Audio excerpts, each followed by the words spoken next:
Hey guys, welcome back to my channel. তো আজকে আমরা একটা খুব ভয়ানক ব্যাপার দেখতে চলেছি আর তোমাদেরকেও দেখাতে চলেছি, ঠিক আছে? তো আমরা দেখো এতজন আছি মেম্বার। এই যে আরেকজন কোথায় গেল? ওই যে চুপ করো। তো এখানে আমরা এসেছি এখন আমার বোনের বাড়িতে, মানে এই যে গবলু এদের বাড়িতে। তো হ্যালো গাইস, এই যে আমরা এখন এই যে আমাদের এখানটা একটা বাগান আছে, এই বাগানটার আমরা একটুখানি আগেই দাঁড়ায় আছি। এবার দেখো প্ল্যানটা কি হয়েছে। এবার আমরা এই বাগানের ভিতর যাব, যদি কোনো নেগেটিভ এনার্জি আমাদের পাশে আসে তো আমাদের সিগন্যাল হবে, ঠিক আছে? এবার চলো তোমাদের সাথে সেটাই শেয়ার করব যে এইখানে ওদের এখানে ভূত থাকে কিনা। আর আমাদের এখানে হচ্ছে পেছনে পুকুর, এখানটা আমাদের অনেক ঘটনা হচ্ছে। হ্যাঁ, এদের এখানে অনেক ঘটনা হয়েছে। পাশে কলা বাগান আছে, ওখান দিনে কি একদিন ভূত বেরিয়েছিল। তো সেটাই তোমাদের সাথে শেয়ার করব, ঠিক আছে? চলো তোমরা দেখতে থাকো। তো এই দেখো এখানে হচ্ছে পুকুর, এবার আগে যাই।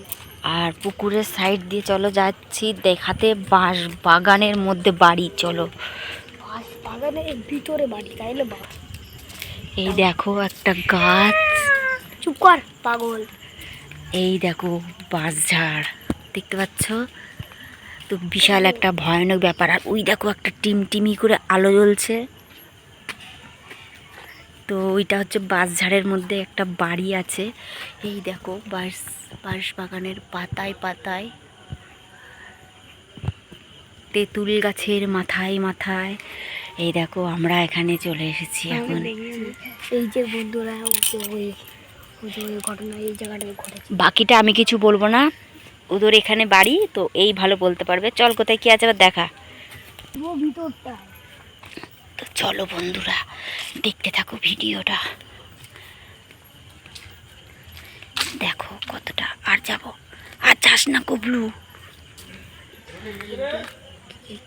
আর যাস না, ঠিক আছে? চলো। কিন্তু আসলে এই ঘটনাটা এই জায়গাটায় ঘটেনি। আচ্ছা, এই ঘটনাটা ঘটেছে এই যে এর ভিতরটা। আচ্ছা, সেই জায়গা এখন যাচ্ছি না, যেহেতু ছোট বাচ্চা দেখে বুঝতেই পাচ্ছেন। এই যে হচ্ছে কলা বাগান। এই কলা বাগানে কোনো ঘটনা ঘটেনি, এই বাগান। না না, এই কলা বাগান দিয়ে বলে তোদের এখান দিয়ে একবার ভূত বেরিয়েছিল। তো আই কলা বাগানটা দেখাই।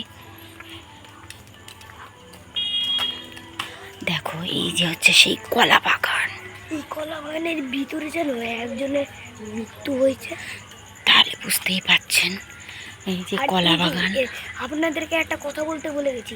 এই যে এই মাঠটায় আমাদের একটা ছেলে আছে।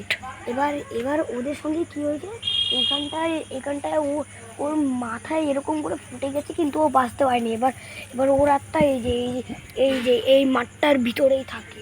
রোজ রাত 3:30টার সময় একদম কাঁদে ছেলেটার আত্মাটা। ঠিক আছে, তো চলো এবার বাড়ির পেছনটা দেখাই। রেডি? এই যে আমাদের বাড়ির পিছনের বাগানটা। এবার আমাকে দাও ক্যামেরা। আমি দেখাচ্ছি, তুই বল। ঠিক আছে, এই যে আমাদের বাড়ির পেছনটা। এবার সামনের দিকটা দেখাও। দেখো কত ভয়ঙ্কর লাগছে। এবার ঘটনাটা তোদের বাড়ির পেছনের পুকুরটা দেখাই, চল। এই পুকুরটাই বিশাল খতরনাক জিনিস হয়েছে। আয়, আরে আমি একা আসতে আমার ভয় লাগছে। এই দেখো একটা ভাঙা চেয়ার, দেখতে পাচ্ছ? এই দেখো পুকুরের মধ্যে।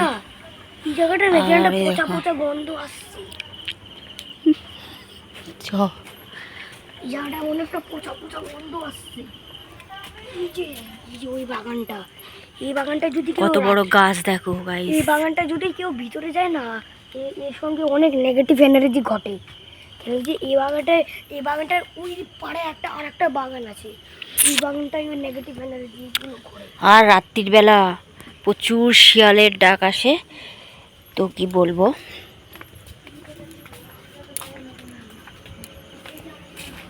তো তোমরা কিছু বলতে চাও এখানকার ব্যাপারে? কিছু বলতে চাও? আমি খুব শকড। তুমি কিছু বলতে চাও? আমি তো ওখানে গিয়ে পাগলই হয়ে গেছি। তাহলে আপনাকে তো রাঁচিতে দিয়ে আসা দরকার।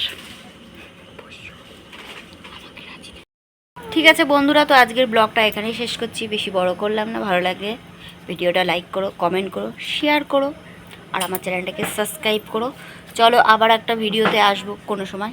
টাটা, সবাই ভালো থেকে সুস্থ থাকো।